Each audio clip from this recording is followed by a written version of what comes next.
Քանի որ այսօրվա մեր դասը էլեկտրոնային գործիքներով է, խնդրում եմ, ես կարգավորումները կանեմ, մենք մեր էլեկտրոնային գրատախտակի խնդրում եմ դուք ձեր մոտ ձեր հեռախոսները կարգավորեք, որպեսզի մենք խափանումներ էլեկտրիքյան չունենանք դասի ընթացքում, փորձեք կարգավորել ու անցնենք մեր դասը։ Այսօրվա մեր դասը լինելու է Padlet պատի վրա։ Պատը, ինչպես տեսնում եք, դատարկ է և գունավորումը կարծես թե մեզ ինչ-որ բան հուշում է։ Թեման Աքսել Բակունցի Միրհավ պատմվածքը որպես կյանքի գեղեցկությունը իմաստավորող ու ապրեցնող կարոտի մի պատկեր։ Դասի նպատակներն են ճանաչողական առումով սովորողներին ներկայացնել Միրհավ պատմվածքի սյուժետային կառուցվածքային առանձնահատկությունները, ներկայային և անցյալի միահյուսումը։ Կարծում եմ մենք շատ լավ պատկերացնում ենք, որ այստեղ Դիլանի հուշերն են, որ մերթ նրան տանում են անցյալ, մերթ երիտասարդ տարիներ ու մերթ վերադարձնում դեպի կյանքի հաշվումը։ Այնուհետև վերլուծական առումով կբացահայտենք Բակունցի ոճի նուրբ հյուսվածքը, բնության ու մարդու հոգեվիճակի զուգահեռները, աշուններ, պայծառաշուն, օդումաքուր էր, արցունքի վերջի։ Սրանք տրամադրություններ են, որոնք հոգեվիճակ են զուգահեռում, այո։ Կարոտի և գեղեցկության խորհուրդը կբացահայտենք, կձևավորենք գրական երգը ժամանակակից թվային գործիքներով վերլուծելու և մեկնաբանելու հմտություններ, որովհետև ընտրենք Padlet և ամբողջ աշխատանքը կանենք Padlet պատի վրա։ Վերջ արդյունքներում մենք կարողանանք թվային պաստառների միջոցով ստեղծել պատմվածքի աշնանային բնապատկերը, լեռնակարմիր անտառ, պայծառ տխրություն, դուք դուրս կգրեք, որովհետև ձեր տակ կունենանք։ Ես խնդրում եմ անպայման մենք մեր տվյալները, որ վերցնում ենք համացանցից, անպայման ստուգված տվյալներ լինեն։ Ապելով անդինան դարու հոգեվիճակի հետ, հետո մոդելավորման միջոցով կարողանանք կառուցել պատմվածքի ժամանակային սխեման, տարանջատելով տիրանդայու իրական ներկան և հուշերի անցյալը։ Բնագրից և դասագրքից մենք ունենք հատվածներ, գրական տեսական գիտելիքների հիման վրա։ Կզուգահեռենք և Բակունցի բնագիրը և մեր դասագրքի վերլուծական հատվածը։ Կկարողանանք համեմատել Բակունցի աշունը և Իսահակյանի գարունը, որ ստեղծագործություններ ենք ընտրելու Իսահակյանի Սարի վերջի գարունը։ Շատ ապրեք, որ մի անգամից կռահեցիք, որ վերի դիագրամով այո լինելու է Սավիի գարունը և Դիլան դարու աշունը։ Այնուհետև մեր հետազոտական աշխատանքը կլինի արցախցի ռեսուրսների օգնությամբ գտնել Ավետիք Իսահակյանի խոսքերը Բակունցի մասին, ներկայացնել դրանց արդիականությունը, որովհետև շատ լավ գիտեք, որ Միրհավ պատմվածքը երբ կարդում էր Իսահակյանը, ասում է Սոնան զարս էր, ասում է նա հետ մահեցավ մի տարի հետո երեխայի վրա։ Իրականությունը մի աշխարհ է, որ մենք մեզ ենք որոնում, ընթերցողը իրեն է գտնում, կերպարն ես դու փորձում հասկանալ, ուզում ես հենց դա, այո, կերպարի մեջ ես ուզում խորանալ և դու ինքդ ես ուզում բացահայտումներ անել, կապելով նաև քո անձնականի, քո խոհերի, քո զգացողությունների հետ։ Եվ ունենալու ենք թվային թեստեր, որոնց միջոցով կստուգենք պատմվածքի կերպարների, Սոնան, Դիլան, խորհրդանիշների, Միրհավ, դրանց վերաբերյալ մեր գիտելիքները։ Մոտ քանի գրավումներ արեք, որպեսզի կարողանանք մեր ճանապարհային քարտեզը դասի համար կառուցած լինել ճշգրիտ։ Սկսենք մի այսպիսի հարցադրումով, որ դուք մետրում փորձեք պատասխանել։ Եթե կարոտը լիներ բնության պատկեր, ինչ տեսք կունենար այն։ Հարցը պարզ է, սկսում ենք աշխատել։ Աշխատում են հեռախոսները։ Շատ լավ։ Տերյանական տողերի ներքո ձեր աշխատանքը։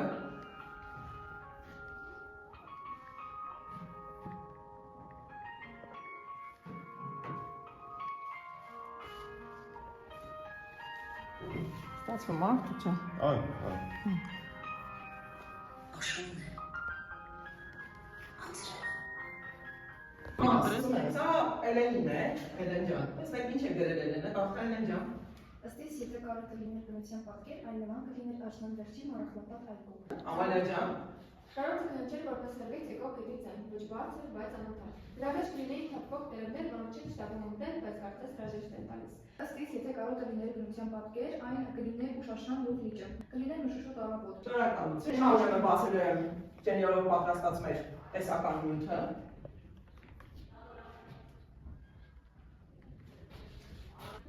Միրհավը կարոտի Միրհավ և կարոտի գեղեցկության պատմություն։ Տեսնենք ինչ ունենք մենք այստեղ։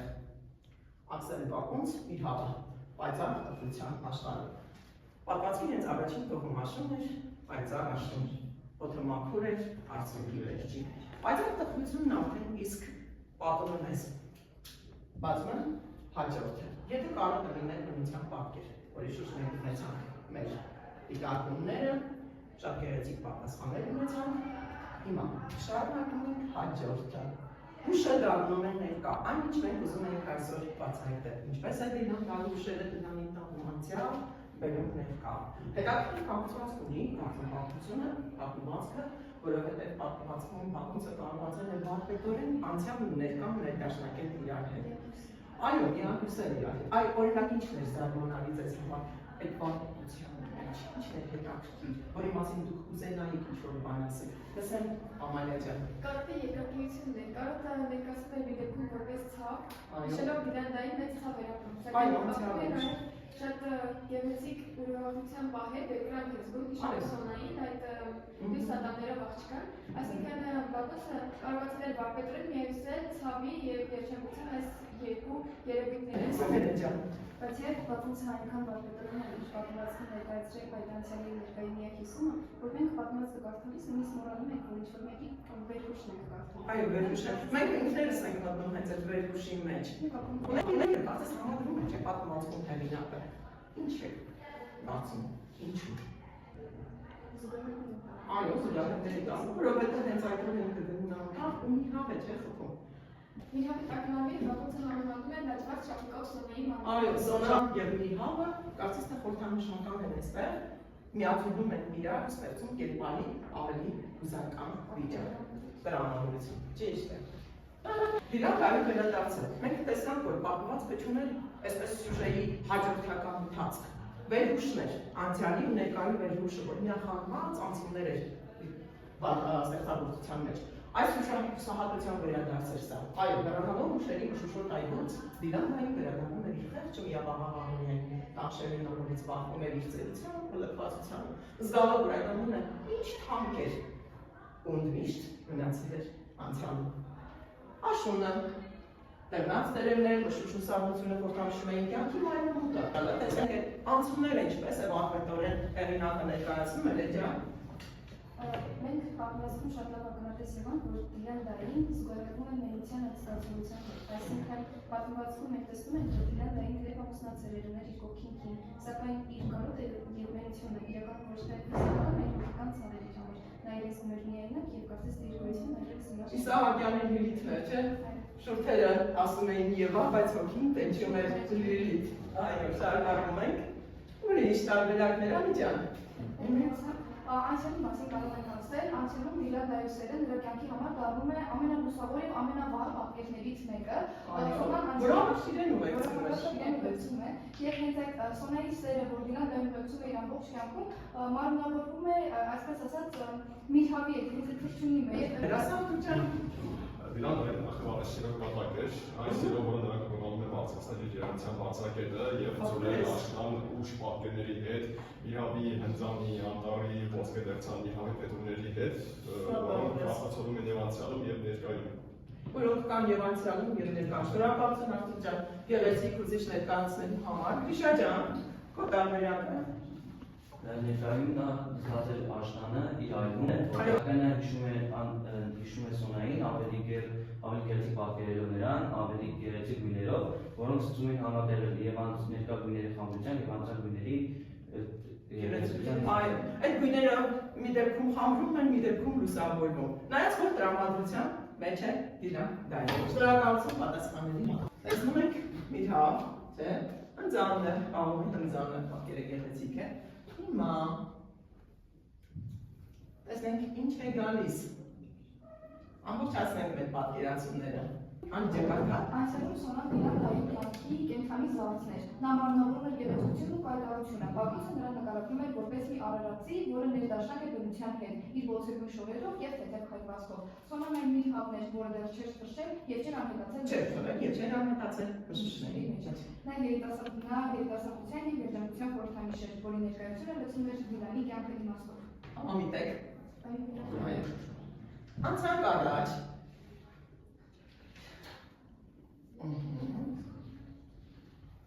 այստեղ։ Փորձենք սեղմել այս կոճակը։ Տեսնենք ինչ է վերելում մեզ համար։ Մենություն։ Հնձանը որպես մենության խորհրդանիշ։ Տեսնենք ինչպես կարող ենք ներկայացնել Էլեն ջան։ Ներկայում Դիլան դարեմենությունը բացարձակ է եւ ամբողջովի, չնայած նա ունի տուն եւ կին, նա հոգեպես օտար է իր շրջապատին։ Նրա մենությունը նման է հին լքված հնձանի, որտեղ կյանքը վաղուց կանգնել է։ Նա փակված է իր ներաշխարհում եւ ոչ ոք չի կարողանում թափանցել այնտեղ։ Կիսելու նրա ցավն ու անցյալի տեսիլքները։ Նա միայնակ է հիշողությունների հետ, որոնք ավելի իրական են նրա համար, քան կողքի մարդիկ։ Շնորհակալություն։ Այստեղ ոճական առումով փորձենք պատմվածքը մի քիչ արժևորել։ Ինչպես կարժևորենք պատմվածքի ոճը, Ամալիա ջան։ Բաղ պատկեր ինչ նշանակություն ունեն Բաքունցի համար։ Բաքունցը ստեղծել է մի կատարյալ ստեղծագործություն, որտեղ բնության ամեն մի տար նշանակություն ունի։ Սկսած հենց գործող անձանցից, Դիլանից, Դայուց, ինչպես նաև Միհավից, չէ՞ որ Միհավը մի առանձին կերպար էր։ Այո։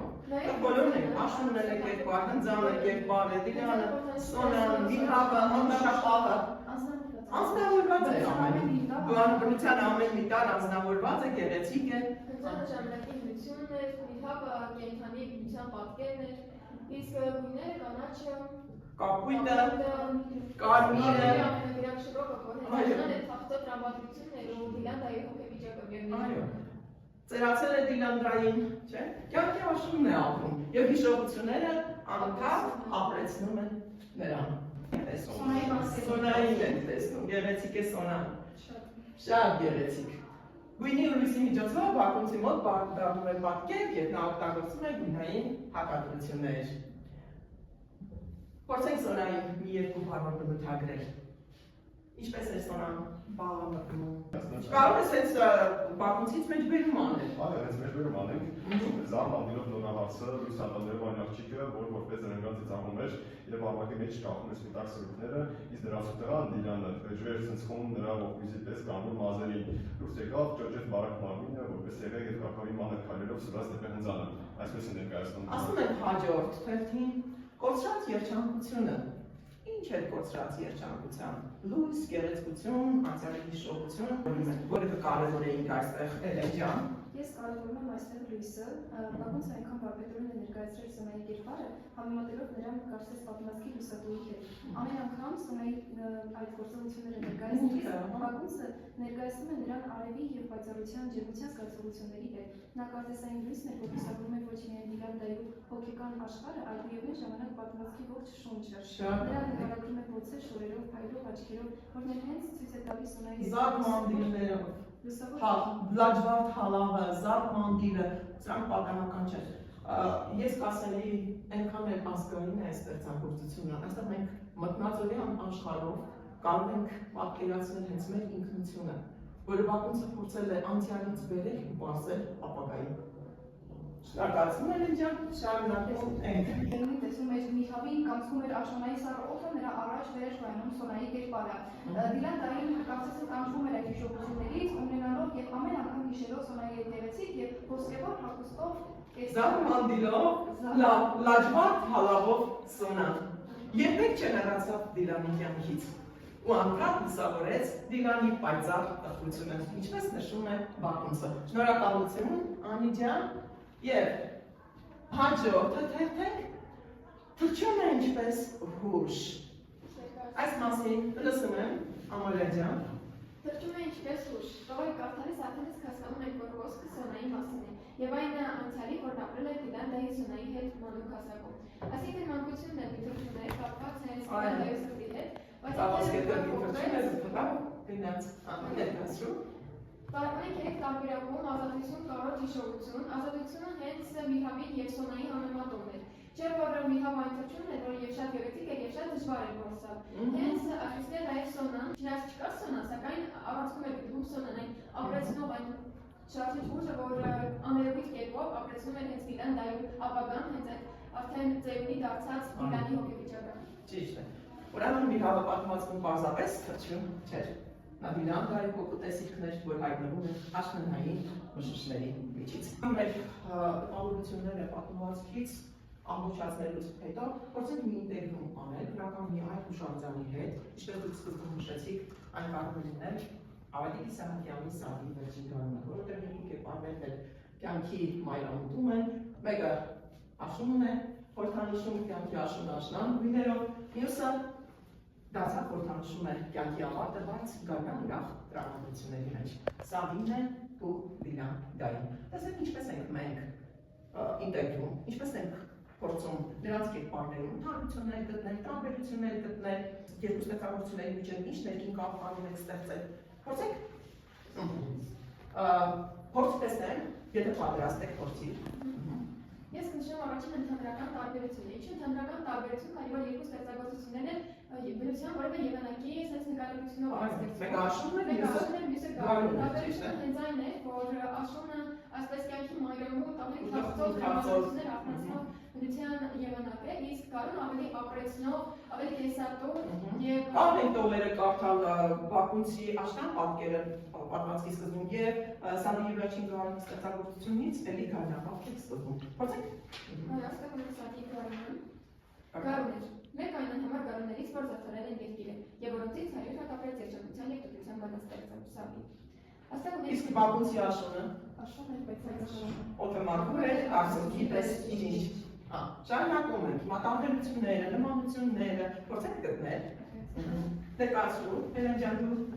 Տեսնում ենք երկու ստեղծագործություններում, որ կարծես բանաստեղծական նույն ոճով են տարբերվում։ Կարելի է անցակ բանաստեղծություն համարել այս ստեղծագործությունները, ինչ եք կարծում։ Այո, ներքին անգամ գեղեցիկ զգացողություն կա, կապ կա, ապրում կա։ Հենց կարծես ապրում լինի։ Հենց ոչ ներկայացնում։ Պատկերացնում բանաստեղծական ոճ է։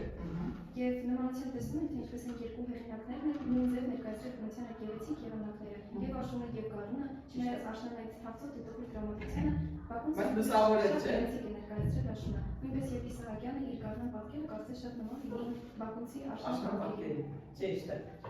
Այնուհետև տեսնեմ, Անիջան, լսենք քեզ։ Որպես այդպիսի տարբերություններից կարող ենք նշել, որ Իսահակյանի ստեղծագործության մեջ արժևորվում էր կյանքը, Կյանքի գերեզգությունները, թե ինչը դրա Դիլանդային էլ է կյանքը արժևորում։ Նա ամբողջ կյանքում այդ երանությամբ ապրել էր։ Ջան, Իսահակյանը բնությունը ինչպես է կենտրոնացնում։ Այնտեղ դերշում ալտաբերությունը, բնությունը մեծ հավերժական գեղեցկության մեջ անհաղորդի մարդկային մշտի, այստեղ զգացումը հաճախակադրությունն է բնության հարաբերության մարդու անձնության միջև։ Իսկապես Իսահակյանի մոտ, Սադի մոտ կարող նկատել կենսուրախ բնավորություն։ Երիտասարդ Շիրազուհին անընդհատ իր այցելություններով ապրեցնում է Սադիին։ Բաներ հիշատակը գրի եւ դյունին գրի մոռանալը, որ բարդը հարամած է վաղուց։ Ինչ տպավորություններ ունեցան, փոքրիկ ապօրում ստես ու վերջացնենք մեր այս հարթակում աշխատանքը։ Խնդրեմ։ Հենց պատմվածքը կարդալիս ինձ մոտ ամենագլխավոր գաղափարը, որ տպավորվեց, դա հիշողության ներությունն էր։ Երբ այդ հիշողությունը, ինչպես մենք ներկայացնել ենք սլայդում, այն ներքին հարստություն է, որ ոչ ոք չի կարող գրել գործից։ Դիլանդայի համար հուշը ներկայից ավելի իրական է, իսկ Իսահակյանի պոեզիայում հուշը հաղթում է մոռացությանը, դառնալով անմահության գրավականը։ Այդ հուշը կար երկու ստեղծագործություններում, եւ Դիլանդայում մոտ եւ Սադի մոտ։ Դիլանդայում հիշողությունները կապված էին Սոնայի հետ, իսկ Սադին արդեն Նազիաթն էր եւ այդ կյանքի գեղեցկությունը, որին հաղորդում էր մի նոր կենսատու ու շարժիչ ուժ Նազիաթը։ Եթե մենք համեմատենք երկու ստեղծագործության հերոսներին, կարող ենք նմանություններ գտնել Դիլանդայի եւ Սադիի միջեւ, քանի որ դրանք երկուսն էլ արդեն ծրացել են եւ ապրում են հիշողություններով։ Էպիզոդիկ կերպարները գրականության մեջ սովորաբար գլխավոր գաղափարը բացահայտելու համար են լինում։ Եթե ունենք ուրիշ տարբերակներ ներկայացնենք, անցնենք առաջ։ Անիջան, ուսում եմ։ Ամփոփելով կարող եմ նշել, որ թերևս արժեքավոր գաղափարներից մեկը դա գեղեցկության, անցողության չլինելն էր։ Աքսել Բաքունցի համար Միհավի, Սոնայի գեղեցկությունը, Պատկերով այո, իսկ Իսահակյանի մոտ Գարնան է ու Նազիաթը գեղեցկուհի Շիրազուհին, չէ, որը իր քնքուշ մատներով Գյուլիստանի վերջին էջի պիտի հավերժացնի։ Ինչ է հավերժացնելու։ Ծնվում ենք ակամա, ապրում զարմացած, ներմունք կարողով։ Ինչ եք կարծում, կարող եք այս տողերը, հենց այս փիլիսոփայությունը, նաև Բաքունցի պատմվածքի Միհավի համար դարձնենք ճշմարտություն, որպես գաղափար, որպես, այո, հենց գաղափարն է Դիլանի հիշողության մեջ, ու այդ կարոտով բոլորս ենք ապրում։ Ապա, կաղայով պատրաստել ենք բերի դիագրամ, դուք ներկայացնելու եք Դիլանդայի և Սադի նմանությունները և տարբերությունները։ Այստեղ ցուցակներով կարող եք յուրաքանչյուրը մի բառով, մի արտահայտությամբ, մի նախադասությամբ ներկայացնել և ամբողջացնել երկուսի կերպարները։ Խնդրեմ, ժամանակը գնաց, ֆիքսելու եմ ժամանակը, համենայն 2 րոպե, կարծում եմ բավարարելու է, որպեսզի մենք տեղադրենք մեր համապատասխան սենյակներում մեր տպավորությունները, մեր զգացողությունները երկու հերոսների։ Ալցին աշխատանքի համար տեսնել Ինչ ենք գրել, ընդունեց կյանքն ու մահը, երկուս էլ ապրում էին վերհիշելով կյանքի լուսավոր պահերը, երկուս էլ առանցքային կերպարներ են, գանան մարմնավորումը կա, աշխուն է, ապրում են հիշողություններով, սերն է, կյանքն է, կյանքի գեղեցկություններն են, շնորհակալություն այն բոլոր գաղափարների համար, որ կարողացաք ձեզ համար նշանավորել, կարողացաք ձեզ համար աշխատել, շնորհակալություն ձեզ աշխատանքը գեղեցիկ ներկայացնելու համար։ Անցանք առաջ, զգացողությունները մի բառով, մի նախադասությամբ, մի խոհով ներկայացնել Սոնային, Տիվանդային, Միրհավ, բնությունը և անտառապահը։ Կարող եք պատմվածքից հենց տողեր ներբեռնել, կարող եք ինքներդ ձեր զգացողությունները, ձեր սեփական մտքերն այստեղ ֆիքսել։ Մի խոսքով կարող եք ամեն ինչ։ Ազատ եք ձեր ընտրության մեջ։ Աշխատանք մենք կիրականացնենք, Փաթեթները Պետրան։ Ես կուզենայի, որ ֆիլմից մի երկու դրվագ պարզապես դիտենք, տեսնենք գրականությունը արվեստում ինչպես է մարմնավորվել։ Արդյոք ստացվել է ռեժիսորին այս ստեղծագործությունը գնեցի ֆիլմի վերածել։ Միացնում եմ, կարող եք աշխատել հենց ֆիլմի երաժշտության, ֆիլմի ձայնի և ֆիլմի պատկերների ներքո։ Ասում եմ, նորմալ են աշխատում ձեր հեռախոսները։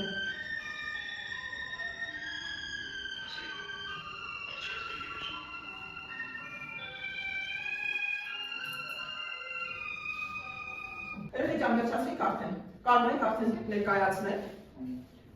Ես արդեն տեսնում եմ ձեր գրածները, այո,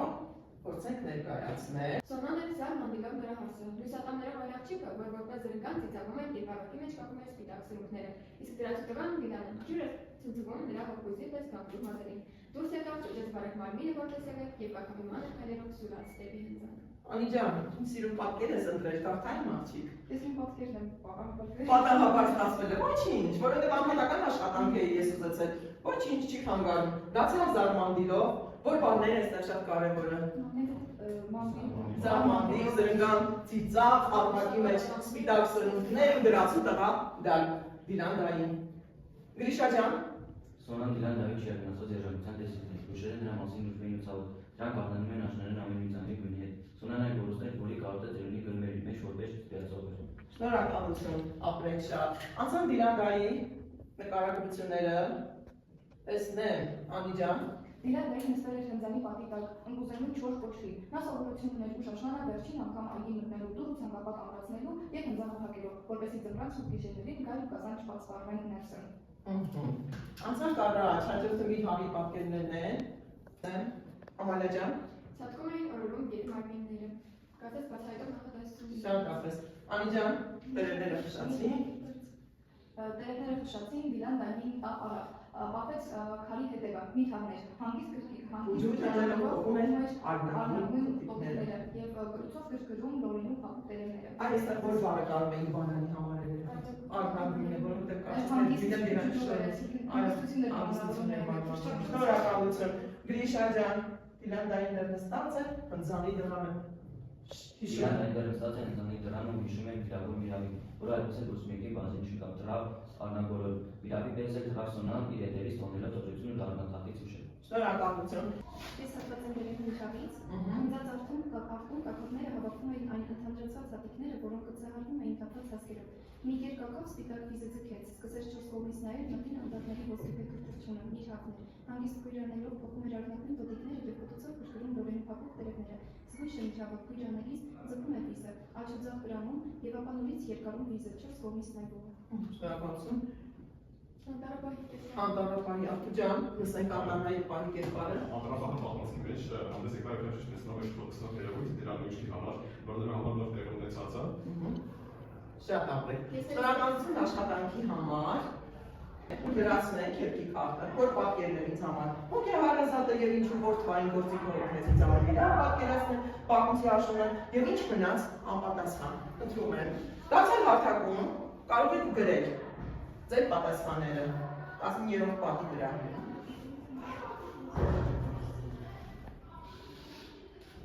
Խնդրեմ ձեր պատասխանները, եթե ավարտել եք։ Այո, ներկայացրեք տեսնեմ, Էլեն ջան, ներկայացրու։ Ես պատասխանել եմ առաջին հարցին, որ պատկերն ինձ համար ամենահոգեհարազատ է և ինչու։ Ընտրել եմ Ամետիկ Իսահակյանի Սայդի վերջին կարակ ստեղծագործությունից հետևյալ հատվածը։ Արցախի ձայնով արտասանեց Ռազիաթը բանաստեղծի Բաղանի խոսքերը, և նրա երազական հորսերը կպվեցին Սարատի Ռազիաթցունի եկավ բանաստեղծի մոտ, և պարտեզում մի ամուշվող ծիածանի թվերը տապարեց Սարատի գլուխի վերևը, այդ զնգուտ կրճունի ճգնած թվերն էին, որ ծուտ եկան, և Սարատի դրոտո չմոտներով շորեց Նազիրյակի երազագույն հարսերը։ Շնորհակալություն։ Ես փորձել եմ 3 հարցերի կարճ պատասխաններ տալ, եւ այն պատկերը, որ ինձ համար հոգեհարազատ է գեղեցիկ, դարձել եմ Սադիի վերջին գարունի հետ առաջին պատկերը եւ առավոտյան շփված Սադին արտացավ, իջավ պարտեզ, նայեց Շիրազի դաշտին, ապարծեց մասնիկը, Սպահանի գորգի վրա եւ ունեց դոկտոր մատներով բախտելու նոր բացված կարմիր առաջ կողմը եւ մնջած իրովի։ Հաջորդ հարցը թե որ գործիքը ինձ օգնեց ավելի լավ հասկանալու համար ստեղծագործությունները փոխել։ Հարցից համար ոչինչ անպատասխան չմնաց, քանի որ մենք բավականին հանգամանալից ներկայացրեցինք յուրաքանչյուր։ Շնորհակալություն։ Ինձ համար ամեն հոգեհարազատը դրամի անտարի գրության պատկերից, քանի որ այն փոխանցում է պատմություն կնոջ թափուտի գերացությունը։ Շնորհակալություն, ապրեք շատ։ Այդ ունենք նաև աշխատանք Լեռնին կապսով, ես հիմա կբացնեմ։ Առաջադրանքն այսպիսին է, դասավորում ենք նախադասությունները ըստ դեպքերի ճիշտ հաջորդականության։ Ընտրված է հենց պատմվածքը, մի հավը, այո։ Կփորձենք տեսնենք ինչպես է ստացվելու մեզ մոտ, ինչպես ենք մենք պատմվածքը կարդացել, ինչ ենք հիշում, դեպքերի հաջորդականությունը հիմա կարողանանք արդյոք ճիշտ դասավորությամբ դնենք, բայց կստանանք մեր աշխատանքի արդյունքը։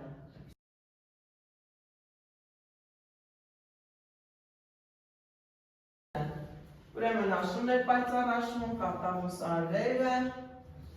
դիլանդային նստել էր, չէ, այդ տեղը դիր, լավ, հիմա միացնում ենք, տեսնենք ինչպիսին է մեր արդյունքը Անիջան, այո, մենք ունենք փայլուն արդյունք, ձեզ դրա դիմաց ֆիլմն է, գեղեցիկ ֆիլմ է, մի հավը, կարանը կդիտեք, հաջորդ ժամում մենք ֆիլմով քննարկումներ կանենք, կլինի ձեզ համար տնային առաջադրանք։ Եկեք Իսահակյանական տողերով ամփոփենք մեր այսօրվա գեղեցիկ դասը։ Գրիշան արդեն ունի գրած, Գրիշա ջան կարդա։ Աղջիկ Իսահակյանն ասել է, այսպես նուրբ են հյուսած այս պատմվածքը, մանավանդ Միրավը, Բլուտի տղան, այնպես նուրբ հեքիաթ եւ կարծես երազ ես տեսնում, այնպես կապարդորեն հարգում են իրար մեջ անցյալն ու ներկան, որ ուշը դառնում է ներկա եւ իրական ներկան դառնում է երազ։